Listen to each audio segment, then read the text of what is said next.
Bonjour à toutes et à tous. Donc, je vais intervenir au nom du comité électoral. Et avant de commencer à vous expliquer le document que vous avez dans votre pochette, je voudrais déjà commencer par rendre hommage à notre camarade Virginie Vervial, qui faisait partie du comité électoral et qui est malheureusement décédée brutalement il y a un mois. Donc je tenais à ce qu'on applaudisse parce qu'elle a beaucoup travaillé dans le comité électoral.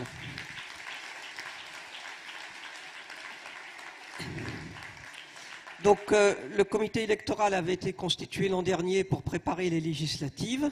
Son rôle étant de définir des procédures et ensuite de garantir le déroulement de ces procédures. Il était aussi en charge de valider les candidatures et d'attribuer donc l'étiquette France Insoumise. Et ensuite, par rapport au moment, après les législatives, nous avons géré un certain nombre d'élections partielles, que ce soit des législatives, que ce soit des municipales, et pareil, gérer soit l'étiquette France Insoumise, soit le soutien France Insoumise, si la question s'est posée.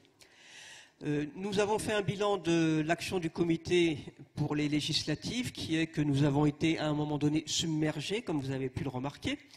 Et donc, nous proposons un renforcement du comité électoral, qui à l'époque était constitué de 16 personnes, 8 personnes tirées au sort, 8 venant des différents espaces de la France Insoumise. Et nous proposons de passer à 32 personnes, avec 18 personnes tirées au sort, donc plus de tirés au sort que de représentants des différents espaces. Bon, et donc ça voudra dire, si c'est adopté, que nous procéderons rapidement maintenant à un nouveau tirage au sort pour renforcer le comité électoral. Tirage au sort donc sur la base de volontaires, bien évidemment, parce que comme vous pouvez voir dans le document, ça demande pas mal de travail, et réparti sur l'ensemble du territoire, de manière à ce que ça nous aide dans les travaux du comité d'avoir une vision qui ne soit pas uniquement une vision de quelques portions de notre territoire national. Voilà, sur le comité, je ne développe pas plus sur les autres missions, vous avez le document. Pour les européennes, donc Charlotte et Bastien ont déjà présenté pas mal de choses. Donc nous avons eu un mois et demi de travail du comité pour réfléchir à un type de procédure, avec pendant ce mois et demi 2 réunions 2 samedis. Nous sommes partis d'un principe, compte tenu du fait que la campagne officielle va commencer le 1er novembre 2018, c'est qu'il fallait qu'on ait désigné une liste de candidats avant. Et donc nous proposons d'avoir comme calendrier que cette liste soit présentée aux amphis d'été, donc fin août, de manière à ce que ce soit un des moments des amphis d'été, et puis qu'ensuite on puisse démarrer la campagne pour les européennes à la rentrée. Alors pour donc cette liste de candidats, bon d'abord nous avons un député sortant, en la personne de Younous, donc c'est déjà un grand apport pour le travail que nous allons faire. Ensuite, bon, il faut bien comprendre que les 79 candidats, nous allons faire en sorte qu'ils soient, et c'est marqué dans les critères, qu'ils soient répartis sur l'ensemble du territoire national, donc au sens large. C'est pas seulement l'Hexagone, le territoire national. C'est pour ça aussi que, bon, la présence de Younous avec nous est fantastique, parce que ça veut dire qu'on a un député qui a montré qu'on pouvait être député des territoires d'outre-mer et être un député qui bosse, qui fait plein de choses, qui défend notamment donc, tout ce qui est dans le champ de la biodiversité. Et je crois que c'est aussi très important qu'on ait donc cette idée en tête sur les candidats que nous allons avoir, c'est qu'ils soient capables d'exprimer des spécificités aussi des luttes. Donc il faudra que nos candidats soient des porte-parole de notre campagne européenne. Tous, pas seulement les premiers, pas seulement celle ou celui qui sera tête de liste, mais tous, parce que dans vos territoires, il y aura des débats organisés.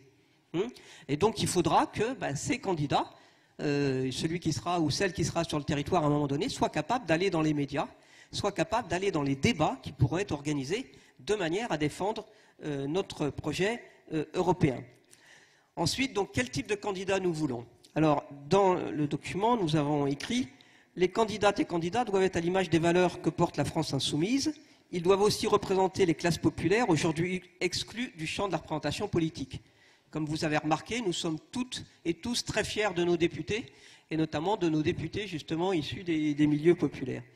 C'est pourquoi les syndicalistes, les lanceurs d'alerte, les militants associatifs, les chercheurs et intellectuels engagés, les féministes, les écologistes, les paysans, les militants des quartiers populaires sont invités à se porter candidats. Donc vous voyez que nous insistons sur le fait que la liste soit à l'image du projet politique que nous portons et du mouvement que nous voulons construire. Alors, qui peut être candidat? Nous allons ouvrir un appel à candidature. Donc, nous proposons dans le calendrier qu'il y ait un appel à candidature du mercredi 11 avril, et pas 10 avril comme c'est marqué, le mercredi c'est le 11 avril, au mercredi 25 avril. Donc, il y aura un appel à candidature sur la plateforme, avec une fiche à remplir que vous avez aussi dans votre document. Donc, où nous avons essayé de penser à tout ce dont nous avons besoin pour ensuite pouvoir savoir qui est candidat ou candidate. Nous allons limiter cette fois-ci l'expression libre pour défendre sa candidature à 500 signes, parce qu'au moment des législatives, nous avons eu quand même un problème de gestion de certains textes. Donc, nous allons contraindre un peu ce coup-ci. Donc voilà pour qui peut être candidat. Pour toutes celles et tous ceux qui postuleront pour être candidats, il y a deux possibilités. Postuler pour être élu. Bien évidemment, nous ne savons pas combien nous aurons d'élus. Ou postuler pour être sur la liste, puisque vous savez qu'il n'y aura pas 79 élus. Donc ce sont deux situations différentes, et donc nous proposons sur la fiche de candidature que chacune et chacun puisse préciser. Évidemment, nous reprenons ce que nous avions fait au moment des législatives, c'est-à-dire la signature d'une charte du candidat. Donc vous l'avez aussi dans le document. Donc c'est d'ailleurs un extrait dont je vous ai lu tout à l'heure. Donc lisez-la bien, parce que pareil, dans la ruche là qu'on va travailler, on vous demande de dire ce qu'il faut préciser, modifier, ajouter à cette charte. Mais je vous dis, on est reparti de celle des législatives qu'on a adaptée au contexte élection européenne. Alors maintenant, le calendrier. Donc, dans ce calendrier contraint, donc nous proposons donc ouverture des candidatures du 11 avril au 25 avril. Ensuite, contrairement à ce qui est écrit, le problème c'est qu'on a été obligé de bouger les dates et à un moment on s'est emmêlé les pinceaux. Il y aura une première réunion du comité électoral, donc augmentée, le dimanche 6 mai, et pas le 5, puisque le 5 on sera occupé à autre chose. Et donc entre la clôture des candidatures le 25 avril et le 6 mai, nous rendrons public un bilan des candidatures qui fera le bilan, nombre de femmes, nombre d'hommes, la répartition par région, enfin on verra tous les critères qu'on peut mettre, mais sans les noms. Je précise que pour l'instant, nous sommes sur l'idée de ne pas rendre public les noms des candidatures, parce que nous tirons le bilan aussi des législatives où des camarades candidats ont été victimes de répression ensuite, et qu'on se dit que peut-être qu'il vaut mieux pas rendre les noms publics de ceux qui finalement ne seront pas sur la liste. C'est parce que les rendre publics, ça peut les fragiliser par rapport à leur employeur. Si tout ça pour pas être élu, c'est un petit peu embêtant. Donc voilà un peu pourquoi on ne propose pas de rendre publics les noms. C'est une question de protection des insoumis. Ensuite, donc le 6 mai, il y aura une réunion du comité électoral. En fait, on en fera plusieurs. Et la proposition, c'est qu'ensuite, le comité électoral propose le lundi 28 mai une première liste de noms qui ne sera pas ordonnée, avec un rapport expliquant les choix et expliquant par rapport aux critères fixés des candidatures. Alors la parité, c'est obligatoire, de toute façon, par la loi, mais si ça ne le serait pas, on l'aurait mis de toute façon, mais aussi la représentation populaire et ainsi de suite. Comment les noms proposés répondent aux critères fixés. Il s'ouvrira ensuite une période de 15 jours, du lundi 28 mai au vendredi 8 juin, où des remarques pourront être envoyées au comité électoral. Donc d'ici là, on créera une adresse mail et on donnera des numéros de téléphone pour que ça puisse se remonter. Où donc tout un chacun pourra dire ce qu'il pense de la liste proposée. Et si vraiment il y a des grands oublis, au contraire, des choses... Bon, voilà. J'insiste une chose à laquelle on a été confronté en juin. Quand des mails sont envoyés au comité électoral, s'il vous plaît, dans l'objet, mettez un objet clair. Parce que objet européenne, ça ne permet pas de trier. Donc l'objet, il doit être très clair. C'est-à-dire soit c'est par exemple une réclamation, donc dans ce cas-là vous mettez réclamation, soit c'est une réclamation au nom d'un groupe d'action, donc vous mettez groupe d'action, je sais pas moi, Tour Insoumise, réclamation, ou c'est une remarque, donc groupe d'action, je sais pas, Orléans, remarque, enfin des choses qui nous permettent de classer, parce que dans ce cas-là, on travaille plus vite.